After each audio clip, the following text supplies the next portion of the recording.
Hey, where are we going? We're going to Flintcon.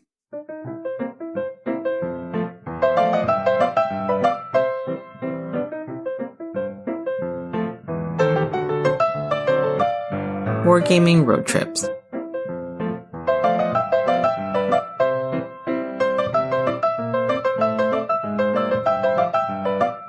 So we were going to do a catch-up episode, but when you picked me up at the airport, shoving a microphone in my face, don't know if the quality was there. Didn't shove a microphone in your face. I asked you to very gently and carefully clip on a lapel mic. You made a big fuss about it. Yep. I'm jet lagged. Overnight flight. It wasn't an overnight flight. It was... Well, you told me you slept the entire time on the plane, too. Still, it's not pleasant to fly and then jump into the witty banter. Well, we'll see if maybe we can sneakily edit in some of that conversation into this. Are you sure you just didn't like what you said and you didn't think what you said was good enough? Oh, yeah, maybe. You were on top form as always. Always. Oh. Always. All thriller, no filler. I don't think we can make plans of any kind because we always end up not actually doing what we say we're going to do. We said we were going to record a catch-up episode, and then we never released it. We talk about what events we're going to go to, and then we don't make podcasts for them. So we've got to just stop. And it's not me saying this. People come and tell me, why did you say you were going to do this and then you didn't do it? I'm actually surprised people are keeping track of us to that level, but it's fair. Should we get started, though? We do have some listener feedback. Len from Parts on Loan wrote in, you guys sound fat. That should go on a t-shirt, along with, it's not hoarding if my stuff is cool. We need to get stickers sorted. Okay. No promises. No, we're not making promises. But this is a bugbear because you said we should get stickers sorted. Mm-hmm. And you said to me, I'm going to make sure we have stickers before we go to Flintcon. Do we have stickers? No, we don't. Hang on a second. This guy just sent an email that said, you guys sound fat. It's better off they put him in an email rather than a public review. Okay, people going forward, please don't put insulting stuff in our reviews. If you have negative things to say about us, please send it to us and we'll read it out. Yeah, maybe we'll start like a regular mailbag? Mailbag? You want me to rummage around for your mailbag? Is that the plan? You have to dig deep into the mailbag, yeah. So if you're listening and you want to harass us, tell us we're fat or ask any serious questions, wargamingroadtrips@gmail.com. Say it again, Danny boy. Wargamingroadtrips, all one word, @gmail.com. Also, Facebook, YouTube, we're on there. Okay, so we're going to Flintcon? Flintcon. It's in Flint, Michigan. 3 to 4 hour drive for us, straight from Hamilton. A nice and easy drive. I think it's easy. You're doing the driving. Well, I make it look easy. You do. It's organized by Rod to raise funds for the kids to go on a field trip. I think they go to Washington, D.C. Oh, yeah, because it's held at that school, right? Yeah, held at school. I see a lot of conventions at schools in the UK, but not so much here in Canada. Got to think about why that is. It must be because it's hard to rent schools in North America, but Rod actually works at the school. So that's why he's able to use that facility, and it's a fundraiser for the school.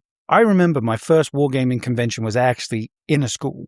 I wonder if that's because there's a lot more independent schools in the US or in the UK as well. I don't know. But it feels like insurance and tightly controlled opening hours are a challenge with organizing in schools. Say that again. There's more independently run school buildings. Oh, in the US than in the US and the maybe in the UK? I don't know. But compared to here, at least, I feel like going through the school board and paying an arm and a leg for insurance and having to be out by 8:30 p.m. The very first gaming convention or show I went to in the UK was in a school. That was in Nottingham somewhere, the famous Lead Belt. And I've looked back trying to figure out what that show was actually called and where it actually was, and I can't remember. Before Facebook events. Before Facebook events, but this would have been 20 years before Facebook was even a twinkle in Zuckerberg's eye. Yeah. I went through some of my old copies of Wargames Illustrated, and I could not find any reference to what this show was called. Did you say old Wargames Illustrated? Yeah. I feel like there's an accusation behind the way you said that. It's not hoarding if your stuff is cool. And an unbroken line of Wargames Illustrated from 1 to 200, I think that's cool. I think you have a disease. So, Flintcon. We tangented. Yeah, yes, Flintcon. We went last year. Was that our second or third time? This is our fourth time. The first time you almost killed us in the Airbnb. With a gas-leaking fireplace. Well, the gas fireplace was fine. It was you that was the problem. I turned it on. I wasn't sure it was turned off. It's funny to kind of look back on that because I often think of Crazy Lee coming out of the only bedroom in the Airbnb, which he helped himself to, by the way. There was no conversation about, Lee, we'll just sleep on the floor in front of this fireplace and you help yourself to the bedroom. What is this assumption people make that you and I are comfortable snuggling together? I give off a lot of body heat. What would have happened if you would have successfully murdered us and Lee had come out of the bedroom and found us huddled together in front of this gas fireplace? For a moment, he would have been sad. But then he would have been thinking, well, wait a minute. I'm going to have a quiet drive home. I don't have to listen to these guys with their weird accents telling stories that make me uncomfortable the entire way home.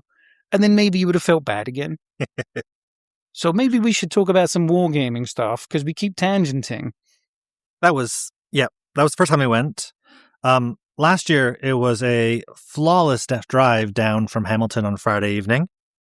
I picked you up in the afternoon at 12 o'clock with the Tim Hortons. Oh, yeah. It's exactly the same as this time. The routine doesn't change. I work UK hours. And yet I'm the one who everyone says has the accent and you don't. Yeah. Yeah. So last time it was a flawless drive and pretty uneventful. We made great time to get there, got there nice and early, helped Rod set up and had time to go out for a dinner. Are you just ignoring the fact that you were ill?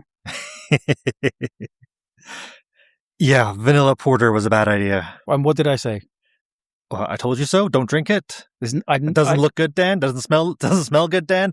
Vanilla porter. Something's wrong there. There's nothing I like more than an I told you so. And I told you not to have that. Let's not broadcast and document specifically how sick I got, but at least it was just a mild food poisoning. There was a time where we thought we were going to have to pay for an extra day in the hotel so you could just stay there. Absolutely fine the next day. No food poisoning anymore.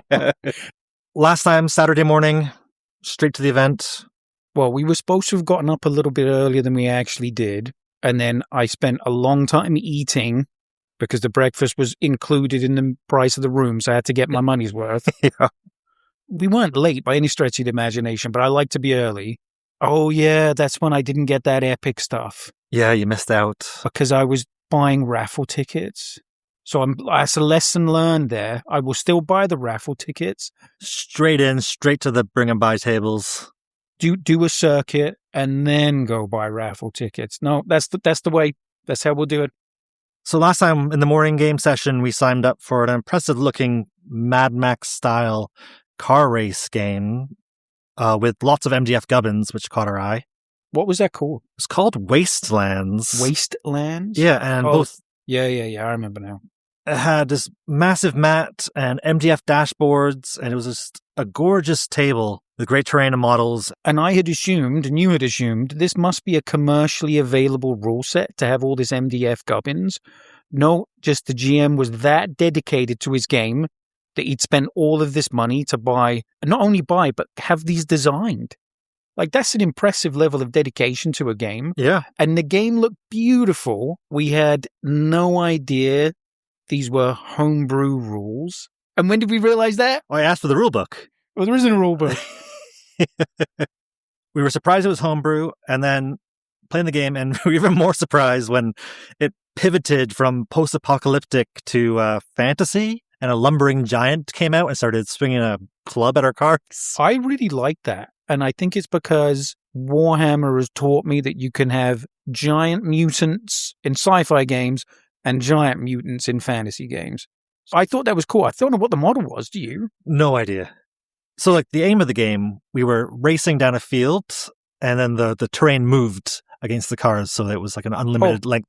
You mean racing down a road? A road, yeah. Yeah. But if there was a road, we chose to go down we were on shoulder. The field, yes, because you could go off-road, and that affected how fast you could go. And I think it damaged the car too, right? Yeah. It stayed off-road too long. So you're supposed to take out a war rig with multiple teams competing with each other to take out this big war rig with bonuses doled out in some way that we didn't quite understand. Do you remember the mechanics specifically? I don't really remember the mechanics because it's been a year now, but what I do remember is the cars stayed still and the terrain moved, and that was very cool. Yeah, so you could have accelerated a bit faster to get ahead of the drop back. But yeah, the terrain moved back. Yeah, at the end of the turn, the terrain moved to simulate the vehicles moving, but they stayed in situ. Most of the car games that I remember playing, you moved your vehicle in some way around the terrain, and this didn't do that. I thought that was quite clever. There was a scenario in Gorka Morka in the late 90s that had that same mechanic, and I think you mentioned, is it Dark Future? Oh, Dark Future, yeah. So you laid down like a circular track, but this kind of fixed that. You weren't moving the cars around other than maneuvering yourself as part of the game to attack each other, which turned out to be a mistake. Yes, yeah. We were busy attacking the opponents, which maybe we should have paid attention to the rules explanation and, focused more on navigating the cars down the course rather than fighting the other players. They seemed utterly bemused when we started attacking them, to the point where they didn't even bother really attacking us back. No, they were focused on the war rig. And I thought, this is strange. Why are they not attacking us? Because they listened to the victory conditions, and we just assumed we would attack the other players. Yeah, so that cost us the game eventually, I think.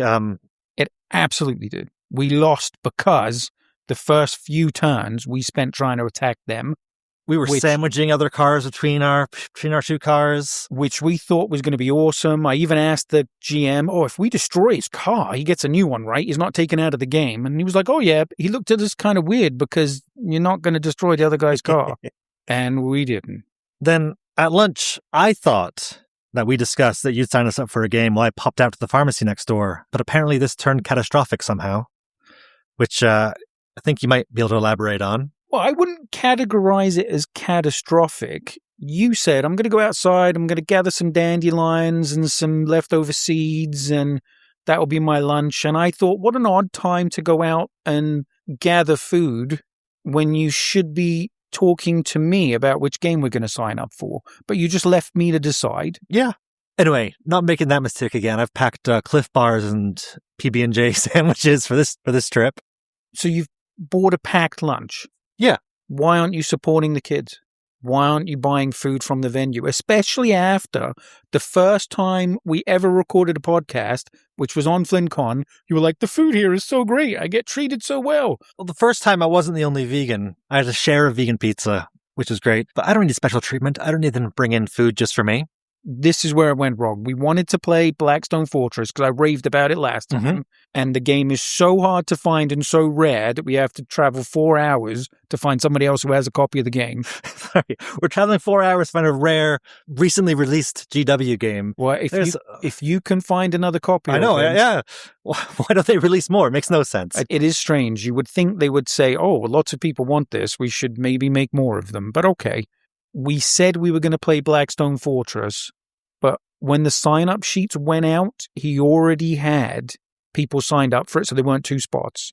And then I couldn't get a hold of you to figure something else out. Now, we ended up playing Mike's Bag the Hun game, 2 Fat Lardies rules. That game was right next to us, and they were having bags of fun, making lots of noise, enjoying themselves. Oh, this will be great. Then we sat down, and it was a completely different scenario. Yeah. So the scenario that he played with the other guys had boats in it. The boats actually, I believe, were firing on the planes. They were dropping torpedoes in the water. We sat down. It was escorting bombers. So one player would play the bombers and we would play the fighter escort. Didn't go well for us, did it? No, it did not go well for us. Do we want to do a deep dive on this? Well, how deep can we go? I don't know. Well, I can let the GM speak for himself. I got his blog post handy. You have notes. I have notes. Well, it's helpful that he published a wrap-up on the Goonhammer website. And when did you get notes? I'm always taking notes. So you take the notes, but you just don't bring them? I take the notes, but I don't bring them. Because usually you just print out something I've written. Wait a minute. You said you're just going to read what somebody else has written again? They're not notes. They're notes for me to go and find some notes. Okay, I guess. But the GM wrote in his blog that he had one really good game and one not so good game. Mike wrote, the second scenario I ran had 4 Betty bombers and 4 Kate bombers attempting to make it across the board to bomb Henderson Field. I grossly miscalculated this scenario. I had the 3 Oscars and 3 roofs. Roofs, is that how you pronounce it? It can't be roofies. Roofies. 3 roofs escorting the bombers, set up behind them in high cover, and they couldn't make it to the 3 pairs of enemy Corsairs in time. Corsairs are speed 8, while the Oscar and roofs are only speed 6 and 5, respectively. It made it very difficult for them to catch up. I would say impossible, but very difficult. To put it bluntly, the Corsairs fired deflection shots on the Betty and Kate bombers coming in, then tailed them and blew them away. It wasn't close, and it was my fault. I should have limited the Corsairs to 2 pairs of 2, or changed them to Wildcats. I should have made the Oscars and roofs actual zeros. I think it would have been much closer that way. I also gave the Corsairs a top ace and a junior ace, which should have been veterans. I'm not quite sure what the difference between junior ace and veterans are, but I remember it was very, very hard for us to do anything. To do anything at all. We were just getting plucked out of the sky. The bombers, I think, were the only planes to cause casualties on the Americans. Our planes just got shot up. Yeah. And then the guys who were playing against us said, well, if you'd have done this, and this, it would have been much more competitive. So you guys just aren't very good, which may have been true. But when the GM said, I don't know, I should have maybe done this a bit differently. It is true that we're not very good, but also I couldn't see a path for us to have victory there. It's a Lardy's game, isn't it? And you're correct. It is a Lardy's game. And you've only played it twice? I've only played it twice. Air War's not my thing, man. You've seen me play Wings of Glory. Yeah. It's many things, and none of them are pretty. Yeah. Mike's an awesome GM. I've played tons of stuff with Mike already. He's a great guy, but we just would not have been able to win that game. Sometimes you sit down and it's Kobayashi Maru. There's no way you're going to win. Yeah. So that was it for last year, Ryan. 2 games? Yeah, we played, just 2 games last year. If I'm remembering, last year I also really admired the Triumph game, which was a Battle of Hybastes. I can't pronounce it. Hadaspes? Hadaspes? You know, it's going to be one of those things where I've read it 1,000 times, but I've never had to say it out loud. It was a big board, 28mm scale models, gorgeously painted, so it looked really impressive. That was Triumph, right? Triumph, yeah. Wild West Gunfighter's Ball caught my eye last year, too. That was the rules? Think so? There was a samurai game, too, which looked really nice, right? Yeah. Oh, yeah. I had a ton of 28mm gunfighters that were just taking up space, and I ended up giving them to Rockstar Roger because I knew we'd actually do something with them. Yeah. And if I remember correctly, I gave them to him, and within 3 days, he'd already started painting them. Hang on, you have to let them ripen a little for bit. Years. Yeah. Yeah, you gotta let them be grey on the shelf. I've bought figures that have sat around and I've done nothing with them for 30 years. It's just showing off otherwise, isn't it? It's painting figures? No. When did you last paint a figure? I got my paints out last week, but I got things primed. You just looked at them. Oh, you primed something. I primed. The last figures I would have painted would have been for Walking Dead, I think. What did you buy last year? Because I can remember one of the things I for sure bought last year. What did you get? I did not buy much. I think maybe the low exchange rate in the Canadian dollar tempered my enthusiasm. What did you pick up? Last year I bought the first edition Chaos in the Old World, which is a board game, which I'd been looking for a while. And I bought a bunch of 15mm resin ruin. I think the Germans called them something else, but the Lonely Chimneys of Stalingrad. Bombed out buildings along the side. So these are the wooden buildings that the workers used to live in, and then they got bombed and they all caught fire, and the only thing that was left were the brick chimneys. I bought way more of them than I should have done. And I should point out I've done nothing with them either. Well, I didn't buy anything from the vendors. The raffle was good fun, and we left with our arms full of prizes. I bought a few tickets, but nowhere near the comical amount of tickets you purchased. Was it a comical? It was a comical amount because $50 of tickets is like 12 feet of tickets, right? Everyone else spent $5 or $10, and you just had half the roll to yourself. Well, it's for the kids, man. And we also won. Yeah, for the kids, and we also won, and the winnings were great. There was a Vendel Orc Army, which was donated by Thistle and Rose, which is a local Michigan company that are casting up miniatures. They're in Michigan? I think so. I thought they were English. Vendel was English. Oh, Vendel is English. And then I think a local Michigan company purchased the molds off them, or the rights. You said was English, so they're done now. Yeah. The Orc army is gorgeous. It's got a 80s feel to it. And it's an entire army. A dice tower came with it too, matching dice tower. You let me run off with that.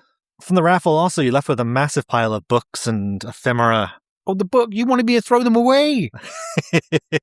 Also, I think you're deeply understating the level of generosity here. I won that huge orc army for you. I appreciate it. What are we going to play this year? So there's at least 30, 35 games for us to choose from, right? That's just the first 2 sessions. Oh, yeah. So if we include the evening, there's going to be like 40. Yeah.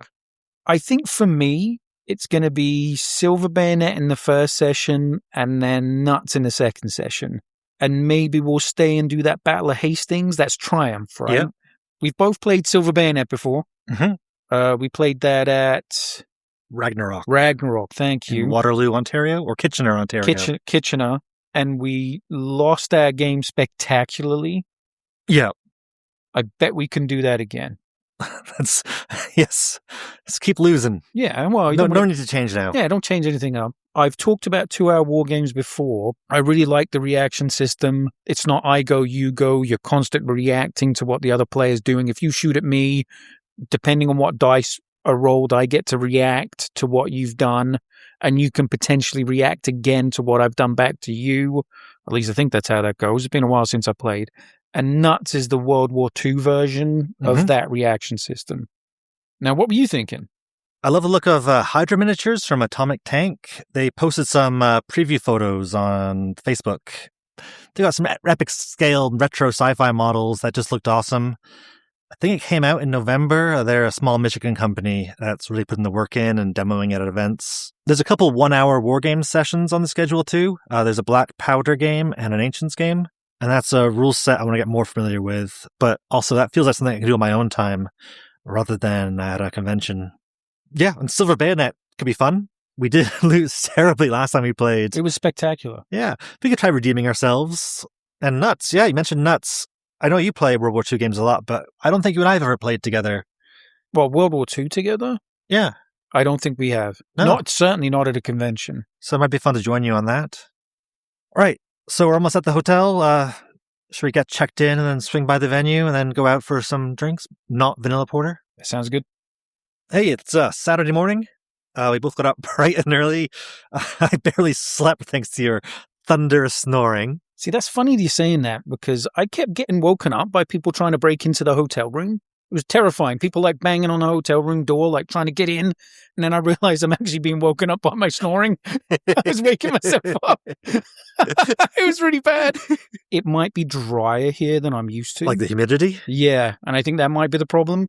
But I'm also aware that I need to have surgery because I've broken my nose too many times. Oh, with the snoring, yeah. We got the microphones out, but we're almost at the venue already. Well, it's so close. And we were going to record a bit in the car, but... It's so cold right now. Did not get warmer on the drive over. If anything, we've gotten colder.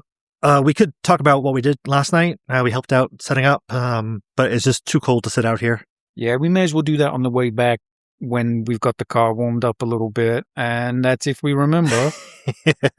So let's get in there. Let's go roll some dice.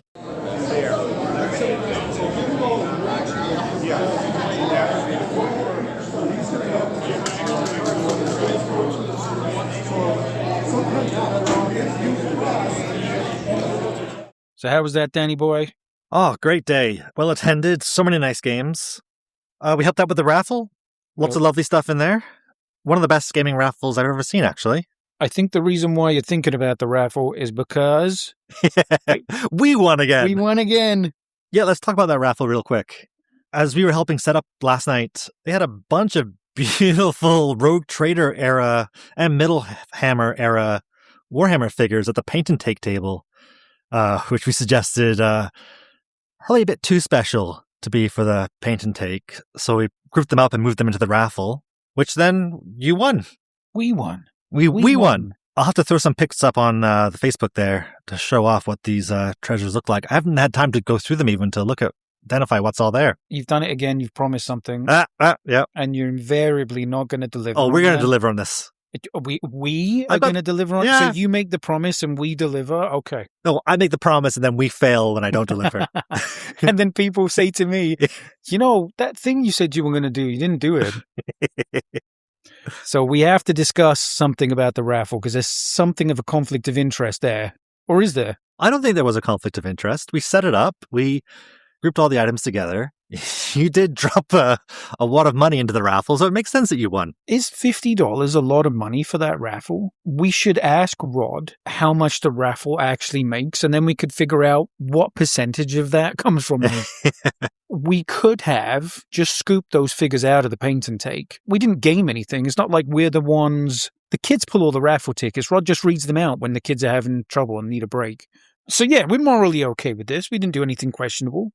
Yeah, we're morally okay. Yeah, okay. Just a word on that paint and take, now I've mentioned it. My understanding is Rod got sponsorship from the Army Painter. They sent him paints. There was also an Army Painter raffle prize, right? Yeah, it was a big set at the raffle. Yeah, that was a really nice set. I was tempted to throw some tickets in for that, but as you well know, I have a few paints. Yeah. Don't need more. Imagine my wife's face if I'd have walked through the door with another paint set. So the games? As planned, or was it as planned? As planned. You can edit that out if that wasn't the plan. We played the Silver Bayonet game. Mike was the GM. Literally, I sit down to start playing. We'd had the brief intro. Mike told us the scenario, which I don't remember. Told us the victory conditions, which I don't remember. This was 2 hours ago. It was more than 2 hours ago. This was this morning. Anyway, go on. But what I remember is I've got a bagel in one hand, an enormous donut in the other hand, and Rod comes up to me. Sorry. Is that your second breakfast? It was both a bagel and a donut. That was second and third. That was indeed my second breakfast as I ate stuff at the hotel. So correct. So I'm a hobbit. So my second breakfast, I had a bagel in one hand. We do sound fat. We do sound fat. So as I'm eating, Rod rolls up and he says, "Can you just quickly take a look at this woman's Warhammer stuff and make sure it's priced right?" I can't say no. Yeah. Wow, did she have nice stuff. A whole bunch of old Mordheim stuff. She had the original Mordheim box set. Yeah. Where did you get your Mordheim box set from, Dan? From you, of course. Yeah, from me. That's what friends are for. No false modesty, but that was very nice of me. It was very nice of you. I mean, I did see you have like 12 on your shelf at home, but... Don't have 12. I think I have 2. Okay. So you had 3 and you gave one to me. That is very nice. I gave you the one I liked the least. Yeah. Right? Yeah. That's nice. Yeah. The Mordheim box set, which you never see anymore. No. Yeah. I've never seen one in the wild. Yeah. And apart from when I've been buying them. The gangs, the war bands rather, just tons of middle Dogs of War as well. Which, which some of the really rare stuff. This lady, though, did you buy any of it or just help with the prices? Everything was priced exactly where it needed to be. And I did all of this. I went through all that stuff while I was holding my bagel and donut.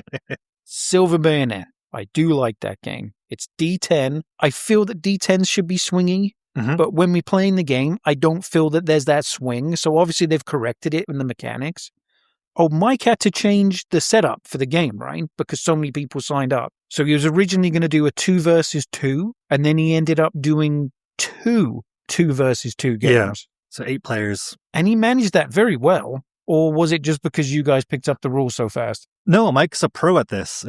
He actually ran those 2 games at Adepticon and had all his cheat sheets printed and the scenario guides printed. So it was easy to remember the rules and jump right back in. You were playing against these 2 other guys when I went off. Mm-hmm. I came back and you guys were just playing the game like you'd been playing it for years. Very little rules questions were coming up. I came and sat down and I'm like, I have no idea what's going on. I don't know how to play this game. And so I kind of left you to it, though I did have some symbolic dice rolls that I wasn't even sure why I was rolling. You were like, roll that. I hope you didn't feel left out. I feel like sometimes you leave me out. Oh, I'm sorry, pal. Like you forget I'm there. Yeah, I made new friends with the people I was playing with. No, what have we talked about, you and friends? Not allowed to have them. Not allowed to have any other friends. Do they give you more time box sets? No, they did not. No, exactly. No, Yes, there you go. Yeah, so for this scenario, an achievement had to be collected from one of 4 clue markers that were guarded by vampire acolytes. And the markers either contained an achievement or yet more monsters. Oh, yeah, and you had to leave the table with a certain number of them. Just grab the one and get out of there. Which I completely missed because I just started shooting at the other guy and made no attempt to pick up these markers. I feel there's a pattern here. I don't think we missed it. I think we were just unlucky this time. We did really well. We had the bulk of the opposing force pinned down. We had control over 3/4 of the board. They could only reach one of the markers. It just happened to be the one of the 4 that they needed to reach. And they grabbed it, ran to the woods, ran off the table edge, and won. So you're saying we were awesome, but just unlucky? Yeah. Ah, okay, I'll take that. What do you remember about the mechanics of that game? It's D10 based. Mm-hmm. So there's modifiers that are on the character sheet. So the mechanics of this is you roll a D10, and there's modifiers that you add to that D10, and that's based on your character sheet? Yes, and then trying to beat their defense based on the dice you roll plus your modifiers. Why I think we did okay this time around was we paid attention to the scenario rules and made sure we matched up. When we were fighting the vampire acolytes, we made sure that we had troops armed with silver. Shooting the vampires didn't do anything to them, right? No, I think we could have blessed some bullets somehow. I don't know, but we played the game properly. Okay. The GM made it easy this time with some great printout reference guides. So Mike has done this a ton of times. Like you said, this was the thing that he did at Adepticon. And my buddy Cole was there, and he had wanted to play. Well, you know Cole too, right? Mm-hmm. We both know him. From the very first time we went. Yeah, Cole was there, and he wanted to play Silver Bayonet, but there weren't enough spaces. At Adepticon? At Flintcon. Okay. And that's why Mike changed the format so more people could play. You actually played 2 games of Silver Bayonet because you finished the first game and then you just played the second scenario, right? Yeah, since we got into a flow with the rules, we just kept going. One scenario on one side of the table and one scenario on the other side. So when we finished this game and lost, you then went and played another game and lost. I don't think it was a loss, but we did cut it short so we'd have time to go and eat some food and get signed up for the other afternoon game. Okay, that makes sense. But still, you played more Silver Bayonet than I did. Yeah. Afternoon session, we played Nuts. That was the squad-level skirmish combat rules for World War II with the reaction system we chatted about last night, supposedly making combat dynamic and unpredictable. It was certainly unpredictable. Started off really well. We were the Germans defending against Americans, and it started out playing really fast, but something went sideways and it got bogged down really quickly, and I'm not really sure what happened. Yeah, I don't know if we were having trouble communicating with the GMs or if the way we were playing, the tactics we chose were the problem. We just hid and waited for the Americans to come to us within spitting distance. And then we tried unsuccessfully to kill them. And it seemed to be not have been in the spirit of the game. So it was a GM team hosting the game, and they both seemed very perplexed by the fact that we just hunkered down into our Overwatch positions and didn't move, other than to run away. Because when the Stug took out the Sherman, I just backed right off. Yeah. I was like, I'm out of there. I'm not staying here. So you hit over top of the hill, popped out, blew up their tank, backed away. And then ran away. And then he got stuck there. Yeah, I'm not sure what we were doing wrong, but we had a machine gun at a window. Once they got close to our building, I opened up, hit 5 of them. Oh, that's when they dismounted from the half track, right? Which was the exact moment you would wait to shoot at them with an MG that you've been hiding the whole game. Right? Absolutely. And only one was killed. But then because of its reaction system, all the survivors then had a chance to fire back at us with no penalties. So we shot, we missed. They get to quick fire bazooka right back at us. I was surprised that nobody got pinned. I remember when I used to play Chain Reaction, there being the ability to pin things, but for some reason we weren't pinning anyone. And then they shot back and they reacted better than you shot them. So they took out your guy that was in the building, shooting from an elevated position. And that took forever to resolve. Yeah. So I was able to take out a tank. That was the first moments of the game. 5 minutes, tanks destroyed. You fired at him and he fired back, and that took a really long time to resolve. The game started out feeling very fluid, and then it kind of lost that fluidity, and I'm not quite sure what went wrong. Just as another example to articulate that and how the reaction system didn't make sense, to me at least, we had an officer in a window of a building, armed with only a pistol, and the GM kept urging me to use him to take a shot at the truck, but that didn't seem like a bright idea. If I would have taken a pot shot at a truck with a pistol, that would have then triggered the truck's gunner to be able to open up with a mounted machine gun in response. So why would I want to invite the truck to open fire on my single officer with a pistol? It made a lot more sense to remain hidden and only take action when the odds were in our favor, which I think that's what messed up the flow of our game when compared to the previous games the GM said he played. To explain the scenario a bit better, it was all hidden deployment. We filled in where we were on a map, and that was really well done. I think we didn't realize that if we were in a window of a building, they could still potentially see us. And maybe there was something we should have said to say, listen, we're prone. We're not putting our heads up. Didn't he see one of our guys in one of the trucks 20 inches away? Yeah. I remember being surprised that it was ruled that he could see us. But imagine how slow the game would have been if we were properly hidden. I think it would have gone quicker. Tempted them in closer so we could have ambushed. Yeah. Well, that was the whole purpose of us doing that, was because we wanted them in the town on the other side of that big hedge. And that's why we wanted to trip the ambush. We lost the game. Didn't we lose the game? Did we lose the game? I don't know. We blew up their tank. We did blow up their tank. We threw a grenade at their mob of units point blank. Which did nothing. We sprayed them with machine guns. Which effectively did nothing. All they did was a misfired bazooka and one lucky shot. But the entire game. They did get into the town, though, which was the outskirts of the town, because we didn't line the hedgerows and shoot at them. We wanted them to get into that courtyard and blow them up. Yeah. I know. I never figured out what triggered the insight test. There seemed to have been times where the insight test triggered stuff happening, and there were other times when the insight test did nothing. And the insight test is, can I see this guy? So that would be when the models came in line of sight of each other, and there were modifiers, which I never really figured out what the modifiers were. Maybe it's because we didn't have cheat sheets. Yeah, the lack of quick reference sheets or an extra rule book for us to pan through didn't help. The GMs were super nice, though. Both the fellas were nice. I forget their names. Why do we not remember anybody's names? I think it's because we're wearing name tags. We don't introduce ourselves. Also, we decided to record this podcast on the drive home, and it was a long day. We do need to revisit the rules. I really like those rules. I really like 5150, which is the sci-fi version. Yeah. I really like All Things Zombie, which is the zombie apocalypse version. I've also played the rules with the guy who wrote them. I played with Ed. Nice, yeah. I don't remember anything about that other than I lost. I have the rules, but we both need them. Yeah. So, because you need to read the rules and explain them to me. Anyway, what did we buy? Oh, we're going to buying? Oh. We were done? Are we done? Okay. Right, so what did we buy? I think we were even more laid back about buying stuff this year than last year. Like, what did I buy? I bought some books. That was it. I didn't buy... I did buy something. But what did you buy first? And then we'll circle back to that, because I have a few things to say about what I bought. I can't resist $1 books. It wasn't necessarily gaming related, just a load of historical fiction, Bernard Cromwell and a few others. Those are absolutely gaming related. Yeah?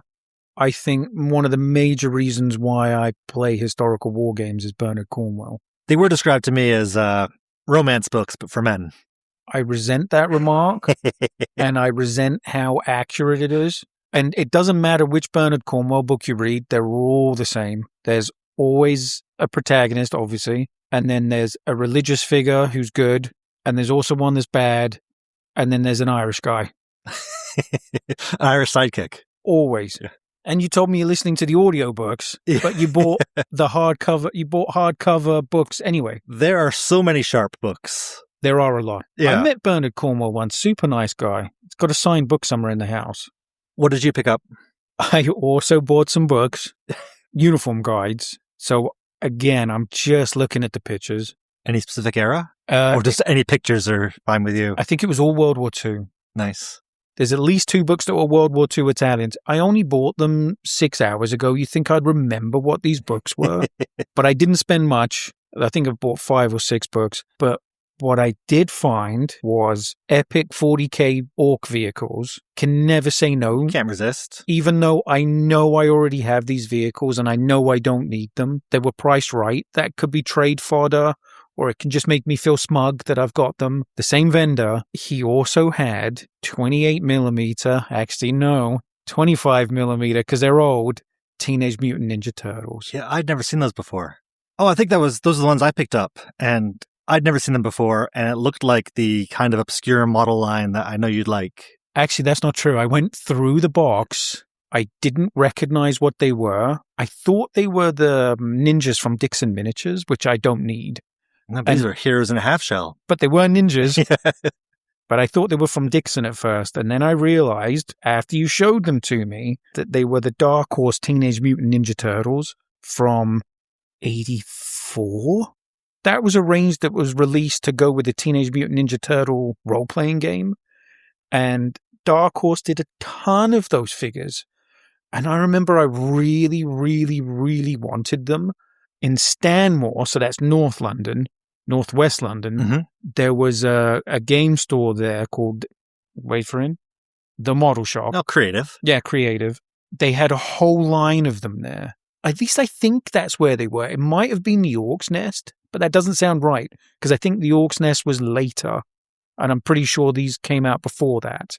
But anyway, they were at this place, and I was going to buy them. I either didn't have enough money, or I didn't quite know what they were, hadn't researched them well enough. I can't remember why I left them. I didn't buy them.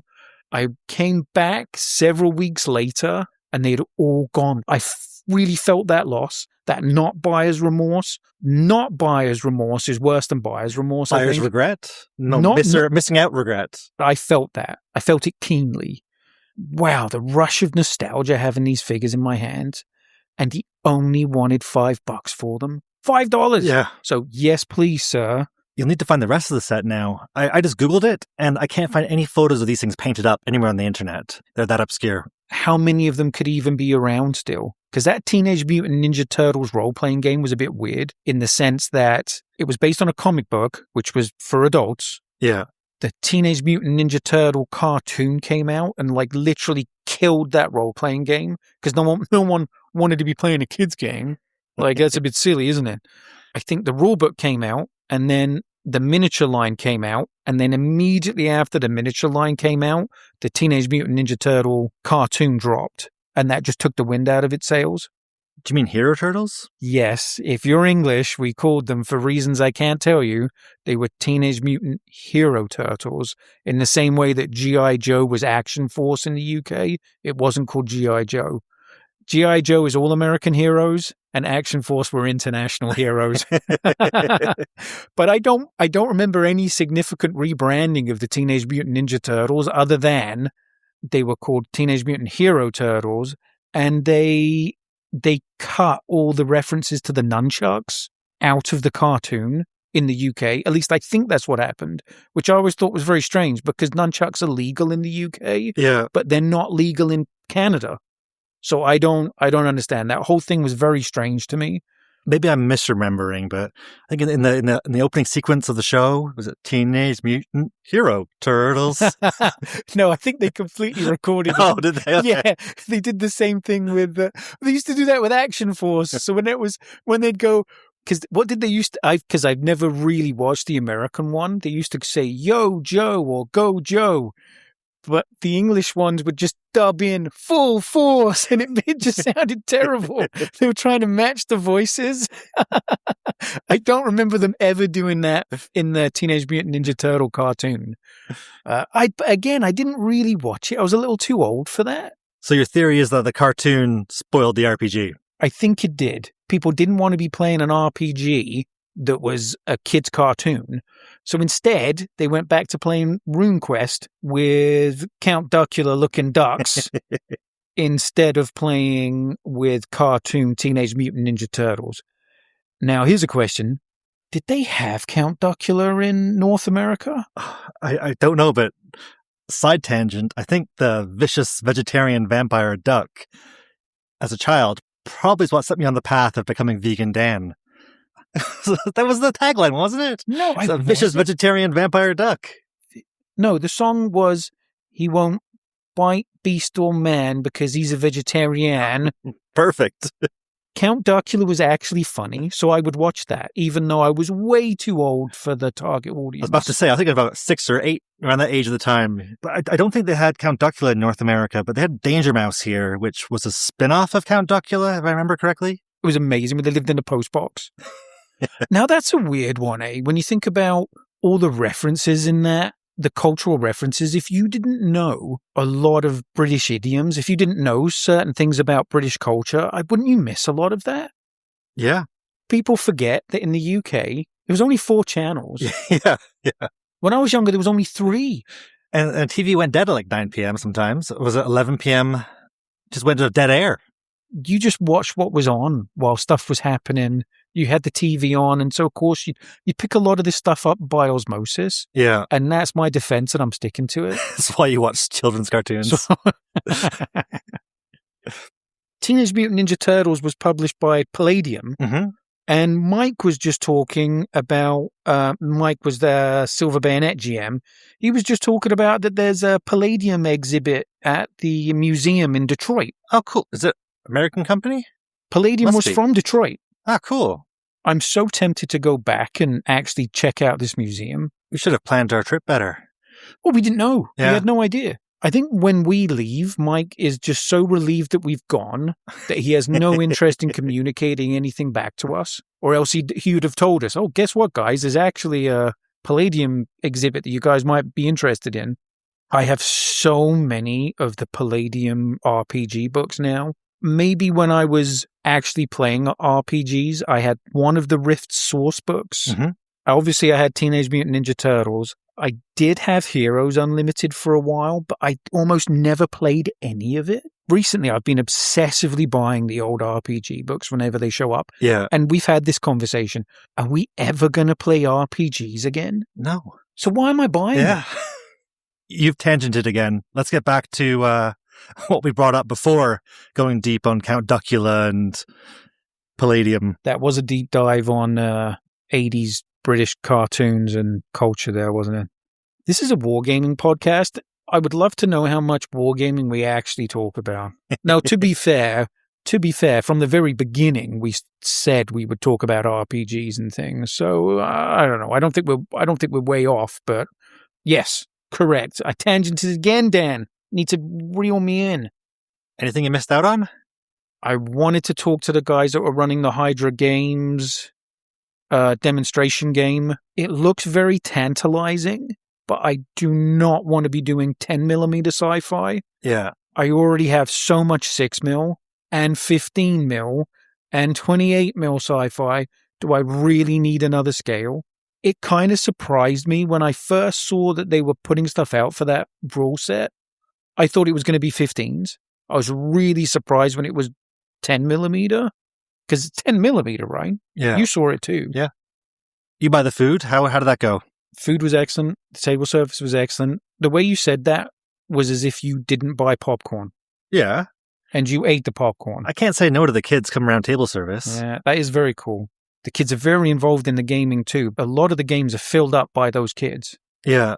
The popcorn was the only thing on the menu I could eat. Next year I might bring a pack of vegan hot dogs and drop them off for the volunteers to cook up for me and sell back to me so I can partake while still fundraising for the kids. That'd be a good idea. But you imagine if someone makes a mistake and they think it's a normal hot dog and they give it to somebody, they'd be like, this was the worst hot dog I've ever had. I thought you were going to be worried about me being accidentally eating meat, but instead you're worrying about me poisoning someone else with vegan food. Yeah, my priorities there were maybe a little bit off. I should have thought about that. But those kids are so on top of it. They're not going to make a mistake. Well, you'd have to go and actually buy them, right? Yeah. But how much would a pack of vegan hot dogs cost you? $4, nothing. Yeah. So there you go. So that is a solution. Yeah. The food there is excellent. It's just simple stuff, but it's so nice. And it's stuff we don't really get. We don't get donuts like that. Yeah. And not having to think about it. There's lots of people that live in that area who know where stuff is. For us, we've no clue. Yeah. We'd have to GPS where it was, and then we kind of roll in the dice on if it's any good. Because I know people were going out to eat. That's not what I'm not interested. I'm there. When I'm there, I'm there. I don't even know what that means, Dan, but I said it. When I'm there, I'm there. We haven't talked about the other 2 rooms in the convention space. There was the RPG room, which I poked my head in at lunch break, and there was like 20 attendees getting ready to play RPGs. When I looked in there, it was just the GMs, and they were having a discussion among themselves, which I didn't want to walk in on. But it's mostly Pathfinder, I think. Yeah. People are very enthusiastic about it. The other room was the Red Baron. Was that 1/72nd scale? It was big. I helped set up the room in the morning and, cleared out the room so I'd have space to play on the floor. It slipped my mind and I forgot to check back in on it later in the day. I'm assuming it's 1/72nd scale planes. They're playing it on the floor. Yeah, they're taking up the whole classroom. Yeah, the whole thing with these huge planes. I have to make sure we see that next time. You watch. We'll go back and they won't be doing it. That's the thing with the table service and the kids. You kind of don't have an excuse to wander around. And also, we weren't really spending money this year because the exchange rate was so bad. We weren't floating around as much as we've done in previous years. And that was the same last year. We didn't circulate as much because we weren't spending money. Usually I ask Rod about number of attendees, but I have no idea this year. I did ask the volunteers at the check-in, but they weren't keeping a total tally handy for me. It seemed like a lot more than last year. I didn't see any empty tables. I'm sure there were more games this year than last year. We were going to stay and do the last session, but that ended up not happening. It is snowing pretty bad, and we wanted to get ahead of it. Speaking of snow, you probably should focus on the driving. How do we end these things again? Like that.